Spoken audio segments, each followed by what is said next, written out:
नमस्कार दर्शकों, आप सभी का स्वागत है दूरदर्शन के कार्यक्रम कृषि दर्शन में। दोस्तों, आज के समय में हमारे किसान भाई केवल प्राकृतिक आपदाओं से परेशान नहीं हैं। आज के समय में हमारे किसान भाई जंगली जानवरों से हो रहे नुकसान से भी बहुत परेशान नजर आ रहे हैं। एक आंकड़ों के मुताबिक हर साल हिमाचल प्रदेश में लगभग 500 करोड़ की जो फसलें हैं जंगली जानवर नष्ट कर देते हैं और इसी कारण से ना जाने कितने किसान भाइयों ने खेती करना छोड़ दिया है। और इसी नुकसान से बचने के लिए हमारे जो किसान भाई है जंगली जानवरों को मारना भी शुरू कर दिया। इसीलिए आज जो हमारी चर्चा का विषय है जंगली जानवर, कृषि व बागवान, और इसी खास विषय पे आज जो हमें जानकारी देंगे श्री अनिल कुमार ठाकुर जी, जो कि वन विभाग शिमला में अतिरिक्त मुख्य अरण्यपाल के पद पर कार्यरत है। सर, मैं आपका बहुत बहुत स्वागत करता हूँ हमारे कार्यक्रम में। धन्यवाद। सर, सबसे पहले मैं चाहूँगा आप हमारे दर्शकों को बताएं आखिर क्या कारण है जो हमारे हिमाचल प्रदेश व देश के किसान जंगली जानवरों से इतने परेशान नज़र आ रहे हैं। इसको समझने के लिए हम थोड़ा पीछे जाएंगे तो देखेंगे कि जब जैसे जैसे डेवलपमेंट हुई तो उससे पहले पूरा प्रदेश, पूरा देश या पूरी जो भी परिस्थिति को सिस्टम था वो सभी जानवरों के लिए, सभी स्पीसीज़ के लिए बराबर उपलब्ध था जी। जैसे जैसे अब इंसान ने प्रगति की, बड़े बड़े शहर बने, हॉर्टिकल्चर डेवलप हुआ, एग्रीकल्चर डेवलप हुआ, तो धीरे धीरे जो कल्टिवेबल लैंड थी या जो अच्छी ज़मीन थी उस पर मानव ने कब्जा कर लिया और जो जैसे जैसे जंगली जानवर थे इधर उधर भटकते रहे। अब स्थिति ये आ गई है कि इनको और जगह शायद निकलने छुपने के लिए बची नहीं और सभी जगह पर जो है कहीं ना कहीं मानव से इंटरेक्शन उसका होता है और सबसे नज़दीक क्षेत्र जो होता है किसानों बागवानों का रहता है, जो कि बिल्कुल प्रकृति के साथ होते हैं। तो इस कारण से जो है जंगली जानवरों और किसानों बागवानों के बीच में इंटरेक्शन बढ़ रहा है और शायद आने वाले समय में ये बढ़ता जाएगा और हमें इसमें कैसे इनके साथ सामंजस्य से रहना है उसके बारे में समझना ज़्यादा ज़रूरी है। सर, मुख्यतः क्या कारण और क्या वजहें हैं जो जंगली जानवर मजबूर हो रहे हैं जो हमारे खेतों की तरफ बढ़ रहे हैं? क्या कारण है उसका? इसमें बहुत से कारण इसमें गिनाए जा सकते हैं। एक तो हैबिटेट जो है या उसका फ्रेगमेंटेशन है, क्योंकि जो भी आसपास का जो एरिया क्षेत्र है वो बंटा हुआ है, जगह जगह पर हैबिटेशन है, गांव है, उसके बाद जंगल है, उसके बाद फिर कोई और एक्टिविटी मानव की चल रही है, तो सभी रास्ते जो है कहीं ना कहीं जंगल से होते जाते हैं, तो इस कारण से इंटरेक्शन तो होना लाजमी है ही जी। इसके अलावा जो फ्रीक्वेंट कहीं आग लगती है या फिर कुछ क्षेत्रों में ऐसी वीड्स आ गई हैं कि जंगलों में उतनी प्रोडक्टिविटी नहीं रही जी। तो जो जंगली जानवर है फिर उसके फूड की सर्च में जी जी। खेतों की तरफ या गांव या शहरों की तरफ भी निकल आते हैं जी।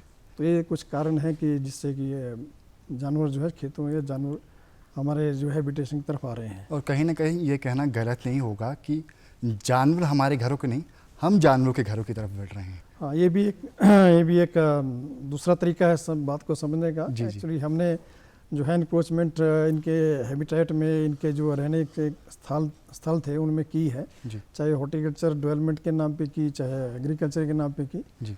तो ये इसी कारण से जो है समस्या थोड़ी आ रही है।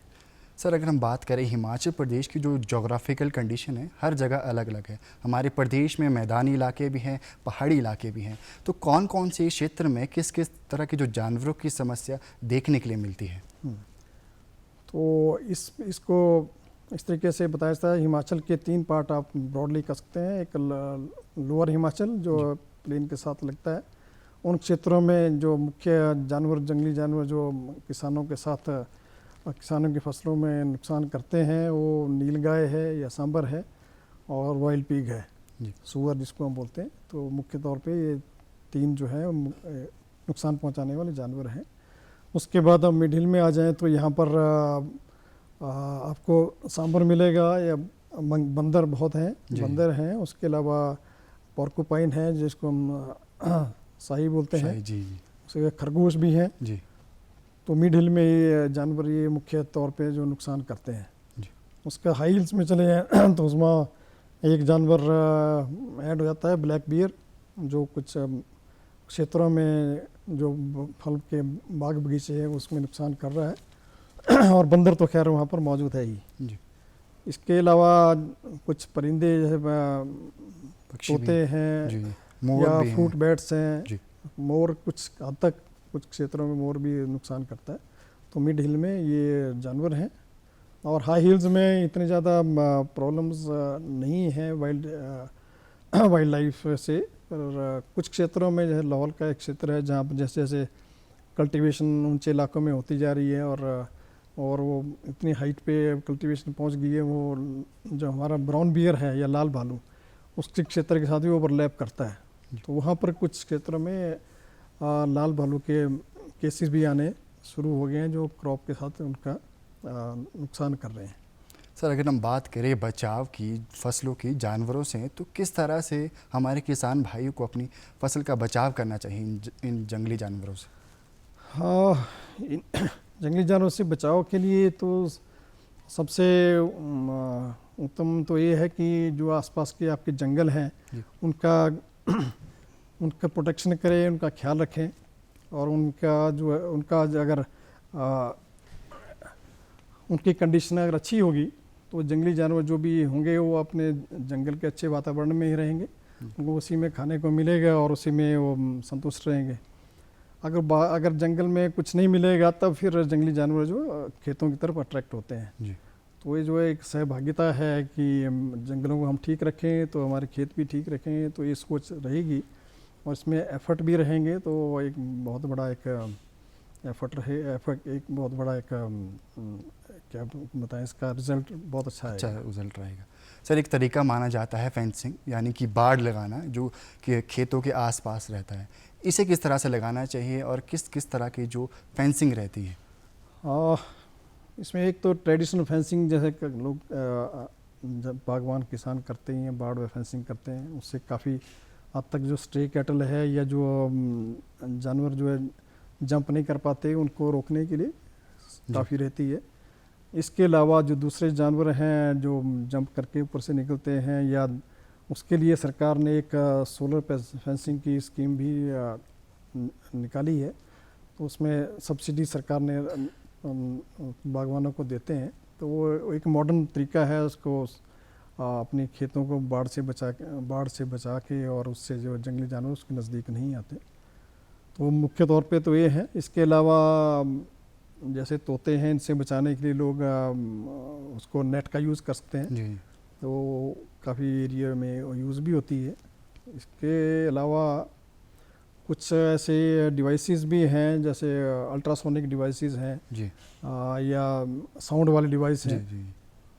तो उनका इस्तेमाल भी किया जा सकता है। पर अल्ट्रासोनिक डिवाइस और जिससे ये थोड़े कॉस्ट इफेक्टिव तो है, कॉस्ट इफेक्टिव नहीं है, तो सभी बागवान जो है बड़े क्षेत्र बड़े लेवल पे उसको जो है इस्तेमाल नहीं कर पाते। जी। जी। तो इसके मॉडर्न तरीक़ों में एक और अब लेटेस्ट आया है कि एक GSM बेस्ड कैमरास होते हैं जी। जिसको ट्रैप कैमरास बोलते हैं। उसमें रियल टाइम फोटोग्राफ आपका या जैसे कोई जानवर आपके खेत में आता है जी। तो आपको मैसेज आ जाएगा भी बंदर आ गए, तो आप इमीडिएटली कोई ना कोई आपको नोटिफिकेशन आ जाएगी। हाँ, सेंसर्स के थ्रू कि आपके खेतों में जो जंगली जानवर है नज़र आ रहा है, तुरंत आप वहाँ पहुँच के उसको भगा देंगे या फिर उसके साथ आप कोई साउंड डिवाइस भी कनेक्ट कर देते हैं। जैसे उसमें बंदर आएगा वैसे उसको आप ऑन करेंगे वैसे साउंड होनी शुरू हो जाएगी, तो उसको सुनते बंदर भाग जाएगा या कोई और जानवर होगा भी भाग सकता है। सर, जैसे आपने बताया कि हम अपने खेतों के पास सोलर फेंसिंग का भी इस्तेमाल कर सकते हैं। सर, क्या ये सोलर फेंसिंग क्या जानवरों के लिए हानिकारक तो नहीं होती? सोलर फेंसिंग इसको इलेक्ट्रिक फेंसिंग भी बोल सकते हैं। इससे एक लो वोल्टेज का करंट पास होता है जी। तो जैसे कोई जानवर इसके टच करता है तो उसको एक झटका सा लगता है, इससे कोई नुकसान नहीं होता, नुकसान नहीं है। और उसको मालूम पड़ जाता है कि इसमें आगे डेंजर है, तो एक झटके के बाद जानवर उसके नज़दीक नहीं आता।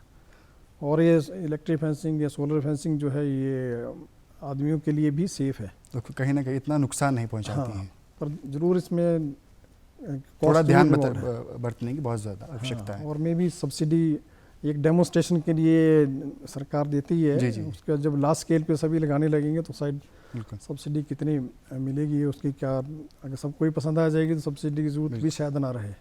सर क्या ऐसी क्या कोई दवाइयाँ भी है जिसके माध्यम से हम जो जंगली जानवरों को भगा सकते हैं अपने खेतों से? ऐसे कई केमिकल रिपेलेंट्स भी अवेलेबल हैं मार्केट में, तो उनका लिमिट सीमित यूज़ किया जाए तो ठीक है, पर लार्ज स्केल पे यूज़ करेंगे तो केमिकल्स जो हैं वो एक पोल्यूशन का साधन भी हो सकता है। तो केमिकल रिपेलेंट इतने ज़्यादा इस्तेमाल ना करें तो ज़्यादा बेहतर है। जी जी। जो सर सबसे बड़ी जो समस्या हमारे जो किसान भाई आज देखते हैं वो है बंदर और जो जंगली सूअरों द्वारा जो हमारे खेतों को जो नष्ट किया जा रहा है, इससे बचने के लिए क्या क्या प्रयास करने चाहिए? वन विभाग की तरफ से इससे निपटने के लिए हमने एक महत्वाकांक्षी योजना जो है मंकी स्टरलाइजेशन की शुरू की है। वर्ष 2007 में निर्णय लिया गया था कि बंदरों को इनकी स्टरलाइजेशन की जाए ताकि इनका जो संख्या पे नियंत्रण किया जा सके। जी। तो उसके बाद से पिछले वर्षों में अब एट प्रेजेंट हमारे पास लगभग 7 मंकी स्टरलाइजेशन सेंटर्स हैं स्टेट के डिफरेंट पार्ट्स में। तो वहाँ बंदरों को पकड़ के उनका स्टरलाइजेशन की जाती है और उसके बाद उनको छोड़ा जाता है जिस इलाके से उन्हें पकड़ा जाता है। तो अभी तक हम लगभग 2,91,000 के आसपास बंदरों का जो है स्टरलाइजेशन पूरे प्रदेश में कर चुके हैं। सर अक्सर शिकायत ये भी रहती है लोगों की कि जो वन विभाग है वो बंदरों को पकड़कर गांव में छोड़ देते हैं, तो ये किस हद तक सच है सर? इससे मैं बिल्कुल भी सहमत नहीं हूँ, ऐसा बिल्कुल नहीं होता है। इस वक्त जो निर्देश हैं वो ऐसा है कि जिस जगह से वो बंदर पकड़ा जाता है उस जगह के जो पंचायत प्रधान है या पंचायत प्रतिनिधि है और जो फॉरेस्ट गार्ड वहाँ का है उसके दोनों के सिग्नेचर लेके वहाँ से बंदर लाए जाते हैं जी। उसके बिना वहाँ से बंदर भी नहीं लाए जा सकते। फिर स्टरलाइजेशन के बाद उन बंदरों को उसी जगह पे छोड़ा जाता है और उन्हीं जिनके सिग्नेचर होते हैं उनके प्रेजेंस में ही छोड़ा जाता है। तो ऐसी संभावना बहुत कम है, नेग्लिजिबल है कि दूसरी जगह पर बंदर छोड़े जाते हैं। बाकी जो जिस जगह बंदर नहीं वहाँ बंदर आ जाते हैं वो एक अलग मसला है, क्योंकि जहाँ पर भी बंदरों को एक बेहतर खाने का जगह मिलेगी, फूड आइटम मिलेगी तो वहाँ पर शिफ्ट हो सकते हैं। खाने की तलाश में वो इधर भी अलग अलग अलग जगह जा सकते हैं। बिल्कुल। सर अगर हम बात करें जो जंगली सूअर है इसके लिए क्या क्या तरीके हैं बचने के?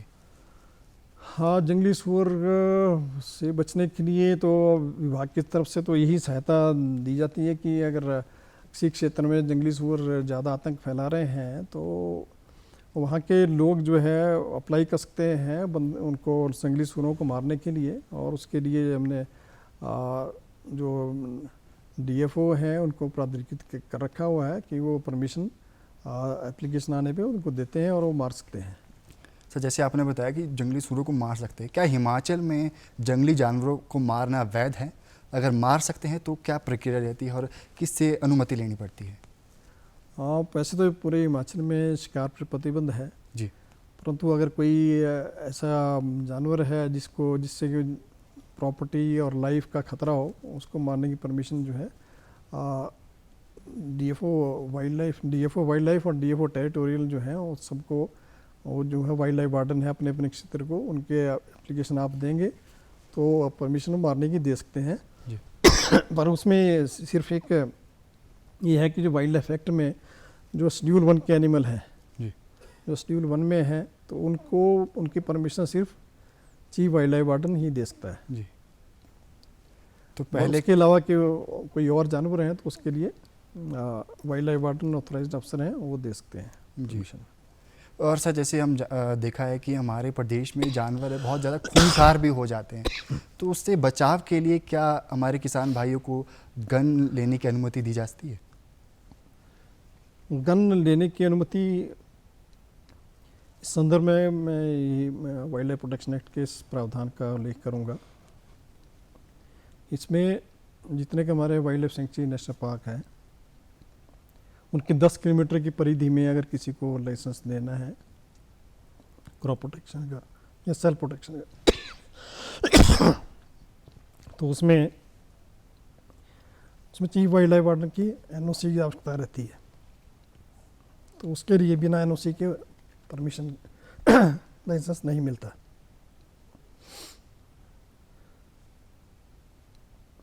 जो एरिया 10 किलोमीटर से बाहर के एरिया है वहाँ पर कोई भी ऐसी परमिशन की जरूरत नहीं तो है। कहीं ना कहीं पहले सरकार से अनुमति लेनी होगी, वन विभाग से, और जो वाइल्ड लाइफ सेंचुरी के डीएफओ है उनसे अनुमति लेनी होगी, उसके बाद जाकर आप। नहीं, कोई भी डीएफओ है, जी, जो डीएफओ टेरिटोरियल कोई भी जी, है उनकी- वही वाइल्ड लाइफ वार्डन है। जी, तो उनसे अगर वो 10 किलोमीटर के दायरे से, सेंचुरी नेशनल पार्क के 10 किलोमीटर के दायरे के अंदर आते हैं, तब केस जो है चीफ वाइल्ड लाइफ वार्डन को जाएगा शिमला में। जी, अगर वो 10 किलोमीटर के दायरे के बाहर हैं तो जो लाइसेंसिंग अथॉरिटी है वो दे सकती है। जी, और जब जंगली जानवर को मारने की बात है तो उसके लिए प्रावधान मैंने बता दिया कि जी, वो डीएफओ, कंसर्न डीएफओ से उसको परमिशन मिल सकती है अगर जी। वो क्रॉप प्रोटेक्शन, क्रॉप को नुकसान पहुंचा रहा है। जी।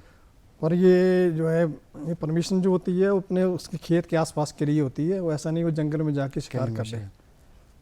तो कहीं ना कहीं किस तरह से इसके ऊपर चेक किया जाता है, क्योंकि ये भी पॉसिबल है कि कोई इंसान इसे गलत तरीके से भी इस्तेमाल कर सकता है, तो इसके चेक के लिए क्या क्या किया चेक जाता के लिए ये है कि जो परमिशन दी जाती है उसमें ये पाबंदी भी लगाई जाती है कि जब वो किसी ऐसे जानवर का शिकार करता है जो क्रॉप को डैमेज कर रहा है, तो उसकी सूचना उसको देनी पड़ती है कि मैंने जैसे सूअर मारने की परमिशन ली, जी, अगर 2 सूअर मारे तो 2 सूअर मारने की इंटीमेशन उसको कंसर्न अथॉरिटी को, मिली है। रेंज अफसर को, डीएफओ के यहाँ जी, देनी पड़ेगी कि मैंने आपकी परमिशन ली थी और से ये 2 सूअर या जी, ये दो खरगोश मारे या नीलगाय मारी, जी। तो उसका उस तरीके से नियंत्रण रखा जाता है। यानी कि मतलब जितने जानवरों की परमिशन और जिस जिस जानवर की परमिशन दी गई है, हाँ, उसी उतने- जानवर को। उसी जानवर को मारते हैं, जी। और ऐसे नहीं कि आप सभी जानवरों को मारने लग जाएं। जी सर। और शेड्यूल 1 के एनिमल और शेड्यूल 2 के जो हैं उनके लिए कोई परमिशन लोकल लेवल पे नहीं मिलती, उसके उनकी परमिशन सिर्फ चीफ वाइल्ड लाइफ वार्डन और विशेष परिस्थितियों में ही वो परमिशन मिलती जी। है और स्पेसिफिक आदमी को मिलती है। सर अक्सर हमने देखा है कि हमारे जो किसान भाई है कई बेकसूर जानवरों को भी मार देते हैं, जैसे कि सर जो जानवर फसलों को नुकसान भी नहीं पहुंचा रहे हैं। तो मैं चाहूँगा कि आप हमारे दर्शकों को बताएं आखिर वो कौन कौन से जो जानवर है जो मुख्यतः जो फसलों को नुकसान पहुंचाते हैं, और कौन से जानवर है जो फसलों को नुकसान नहीं पहुंचाते। जैसे हमने शुरू में बताया कि मुख्य तौर पे जो फसलों को नुकसान पहुंचाने वाले जानवर हैं उनमें और निचले क्षेत्रों में नीलगाय, सांभर और जंगली सूअर, और कुछ इलाकों में तोते वगैरह हैं। जी, जी, तो यही मुख्य तौर पे जो क्रॉप को नुकसान पहुंचाते हैं। और एक सबसे बड़ा छूट गया हुआ है बंदर, जी, जी। जहाँ नुकसान तोड़ फोड़ भी करता है, नुकसान भी करता है। तो तो कहीं ना ये कहीं मुख्य हैं जो किसानों के साथ जो इनकी फसलों को नुकसान। सर जैसे हमने कई बार देखा है कि लोग गुस्से में आके सांप को भी मार रहे हैं, और कुछ ऐसे पक्षी हैं जो कि फसलों को खाते भी नहीं हैं पर फिर भी गुस्से में आके हमारे जो किसान भाई हैं उन्हें मार देते हैं। हाँ, जो सांप है वो तो किसान का मित्र है, बिल्कुल। क्योंकि इसका जो मेन फूड है वो है चूहे। जी, तो अगर और मुख्य तौर पे इसको मारने का कारण है डर, जी, क्योंकि सांप को देखते ही आदमी डर जाता है कहीं काटेगा मैं मर जाऊंगा। जी, जबकि मेजोरिटी 80% से ज़्यादा सांप जो है वो नॉन पॉइजनस होते हैं जी, जी, और उनके काटने से कुछ नहीं होता। आदमी जब डर जाता है उसके कारण वो उनको मारने की तरफ जाते हैं। तो ये समझने की ज़रूरत है कि सांप तो हमारा मित्र है और इसको ना मारे, उससे आपके जो खेतों में चूहे हैं और दूसरे जो जानवर हैं, उनको नुकसान बेकसूर पहुंचाते हैं जानवर। उनको भी ये खाते हैं, तो हमारे मित्र हैं। तो कहीं ना कहीं हमें ध्यान रखना होगा कि हमें कौन से जानवरों को नहीं मारना चाहिए और कौन से जानवरों को हमें मारना चाहिए। अगर हम सर बात करें कानून की, तो हिमाचल प्रदेश या जो भारत सरकार द्वारा ऐसे कौन कौन से कानून बनाए गए हैं इस समस्या से जुड़े समाधान के लिए।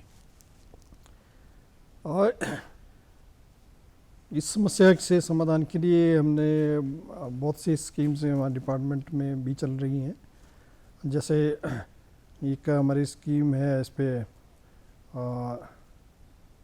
जो मंकी हैबिटेट इसके एनरिचमेंट की स्कीम एक हमने चला रखी है। उसमें हम जो सेलेक्टेड जो जहाँ बंदरों की आबादी काफ़ी है वहाँ पर हम ऐसी प्रजाति के पौधे लगा रहे हैं जिसमें जंगली फल लगेंगे और उसमें जो 3 टियर प्लांटिंग होगी, उसमें पेड़ होंगे जिसमें फलों वाले पेड़, उसके बाद मिडिल हाइट के पेड़ होंगे, उसके बाद झाड़ियाँ होंगी।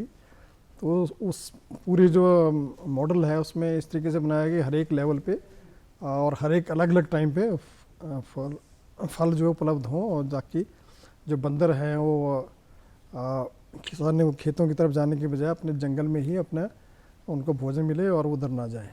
एक तो हैबिटेट एनरिचमेंट स्कीम में है। बाकी जनरल जो हमारी प्लांटेशन स्कीम है उसमें ऐसा रखा हमने कि 30% से अधिक जो है उसके प्रजातियाँ ऐसे चीज़ों की लगाई जाएँ जिसमें जंगली फल मिले। सर, अगर हम बात करें वन विभाग की, तो वन विभाग इस समस्या के लिए कितना जिम्मेदार है और वन विभाग जो विभाग है उसका क्या बजट रहता है इस समस्या से बचने के लिए? इस समस्या से निपटने के लिए इस तरीके से कोई बजटिंग स्पेसिफिक नहीं होती कि ये बंदरों के लिए ये बजट है। हमारा तो ब्रॉडली जो बजट होता है जैसे मंकी स्टरलाइजेशन के लिए अलग से प्रावधान है, बाकी प्लांटेशन स्कीम्स होती हैं, सॉइल कंजर्वेशन वर्क्स होते हैं, तो इन सब को मिला के कहीं ना कहीं इन चीज़ों के लिए जो है किसी न किसी तरीके से इन चीज़ों में फ़ायदा होता है। चाहे प्लांटेशन करते हैं, चाहे सॉइल कंजर्वेशन वर्क्स करते हैं, स्टरलाइजेशन में हम बहुत इसमें जोर दे रहे हैं। तो हर साल हम जैसे मंकी स्टरलाइजेशन का ही काम आप देख लें, इसमें कम से कम कोई 1 करोड़ के आसपास पैसा हम खर्च करते हैं जी। इसमें बंदरों को पकड़ने का पैसे भी इसमें लोगों को जो बंदर पकड़ने वाले उनको दिए जाते हैं, फिर इसके स्टरलाइजेशन सेंटर इनको मेंटेन करना है उनकी जो मेडिसिन है उनकी केयर करनी है, उस पर होता है। उसके अलावा जो कुछ जंगली जानवर ऐसे मिलते हैं जो जिनको जो है वो अपने आप अपना भोजन नहीं प्राप्त कर सकते या उनमें कोई डिफॉर्मिटी आ जाती है, तो उनके लिए हमने रेस्क्यू सेंटर भी बना रखे हैं। उनको रेस्क्यू सेंटर में रखा जाता है ताकि वो वहाँ पर उनको सेफ तरीके से रखा जा सके। तो कहीं ना कहीं वन विभाग अपनी तरफ से उचित जो कदम है उठा रहा है ताकि जो जंगली जानवर भी बच सके और जो किसान भाई है उनका नुकसान भी कम हो सके। सर, मैं आपका बहुत बहुत धन्यवाद करना चाहूँगा। आज आपने हमारे दर्शकों को ढेर सारी जानकारियाँ दी और साथ ही बताया कि किस तरह जो हमारे किसान भाई है जो अपने जानवरों से अपने फसलों का बचाव कर सकते हैं। दर्शकों, अब वक्त हो चुका है आपसे अलविदा लेने का। हम फिर मिलेंगे, तब तक के लिए जय हिंद, जय हिमाचल।